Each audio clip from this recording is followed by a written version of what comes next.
저 개인요? 뭐, 그것은 당의 결정에 따라서 상임위가 배치될 것으로 예상을 하는데요. 제가 제 전공으로 따지자면 사실은 뭐 법사위 쪽일 것 같습니다. 그런데 그게 또 한편으로는 제가 당대표직을 유지하고 있기 때문에 저희 영입인재 그리고 비례지원 인재 중에서 그 율사들이 또 많이 있습니다. 그래서 제가 뭐 꼭 법사위를 고집해야 될지 그 문제는 나중에 의원분들이 확정되고 나면 논의를 통해서 제가 결정해야 되지 않을까 생각하고 있습니다. 당대표로서 당 전체를 또 지휘해야 되는 역할도 있기 때문에 그걸 고려해서 판단하도록 하겠습니다.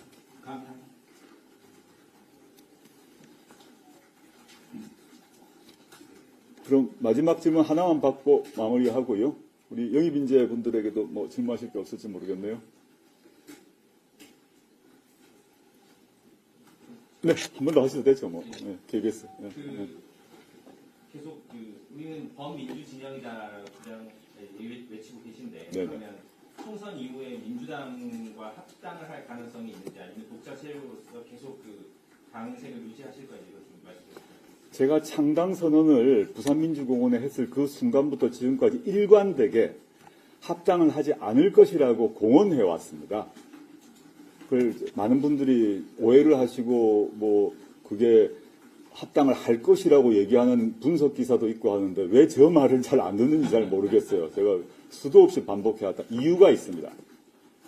그건 두 가지 이유가 있는데요. 첫째는 조국혁신당의 강령이 비전과 정책과 가치가 민주당보다 진보적이고 개혁적인 부분이 있습니다. 그건 저희 홈페이지에 들어가셔서 저희 강령을 보시면 되는데 물론 민주당과 함께 범민주 진보 진영의 그 영역 안에 들어있는 같은 우군이고 형제당인데 같은 부분이 많죠. 그런데 보다 더 진보적이고 개혁적인 부분이 있습니다. 예를 들자면 몇 가지 예를 들 수 있을 것인데 많이 아는 검찰개혁 분야를 얘기를 해보면 민주당은 수사 기소 분리를 얘기합니다. 그것이 당론이었습니다. 사실 그 민주당이 초기에는 수사 기소의 분리를 당론으로 채택하지 못했다가 철험의 소속 의원들이 강력히 주장을 끝까지 해서 그게 당론이 되었습니다. 그런데 조국혁신당은 수사 기소 분리 외에 이미 미국에서 오랫동안 실천하고 실험해온 검사장 직선제를 강령으로 넣었습니다. 그게 뭐냐 하면 광주지검장을 광주시장 뽑을 때 직선으로 뽑는 것입니다. 지검장 아닌 부장검사, 검사 등은 시험을 통해 선출하지만 그 광주 지역의 수사와 지휘를 지휘하는 검사장은 직선이 돼야 된다는 것입니다. 왜냐? 검사란 권력은 막강한 권력입니다. 막강한데 선출되지 않은 권력입니다. 그런 권력은 반드시 국민적 통제를 받아야 합니다. 선거를 통해서 해야 되고요. 그게 미국에서 이미 실시를 하고 있고 그걸 통해서 무슨 부작용이 났다는 얘기를 미국의 검사장 직선제를 통해서 미국에서 분란이 났다, 파퓰리즘이다 들어본 적이 없습니다. 두 번째, 민주당 강령과 차이가 있다면 저희 당 강령에는 기획재정부 개혁이 들어있습니다. 제가 아는 바로 현재 넓은 의미에서 민주진보 진영의 정당 중에서 기획재정부 개혁을 넣은 곳은 없는 것으로 알고 있습니다.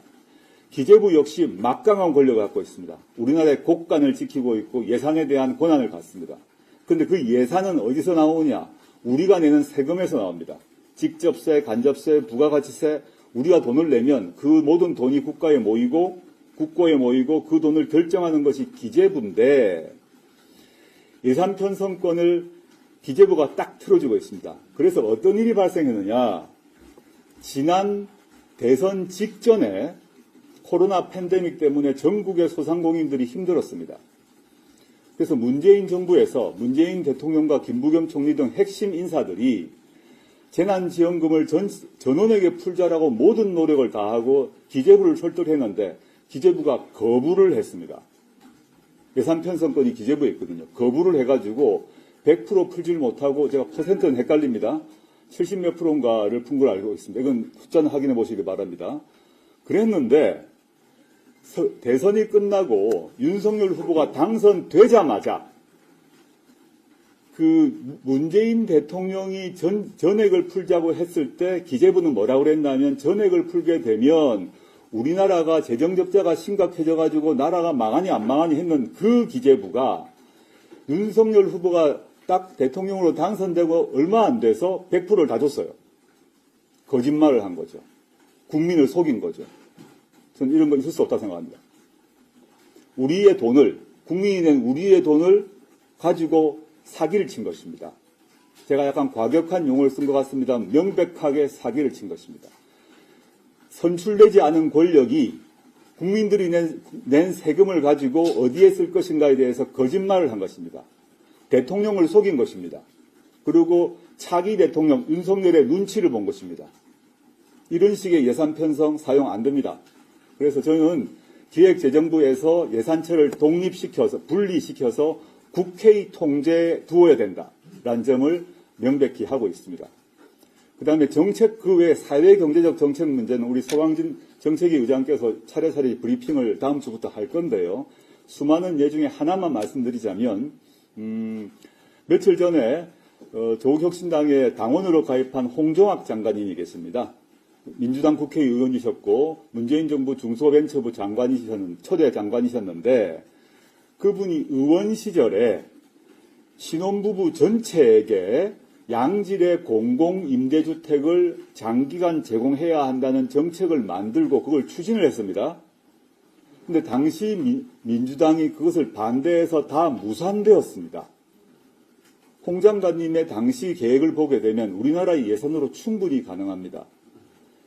신혼부부 또는 뭐 동거나 사실혼 관계에 있는 그 남녀의 경우도 포함될 것입니다. 그렇게 되게 되면 지금 우리나라 신혼부부들 같은 경우 또는 뭐 사실혼 관계에 있는 뭐 남녀 그 커플 같은 경우에 있어서 집 문제가 제일 큰 문제인데 그 문제가 해결됩니다.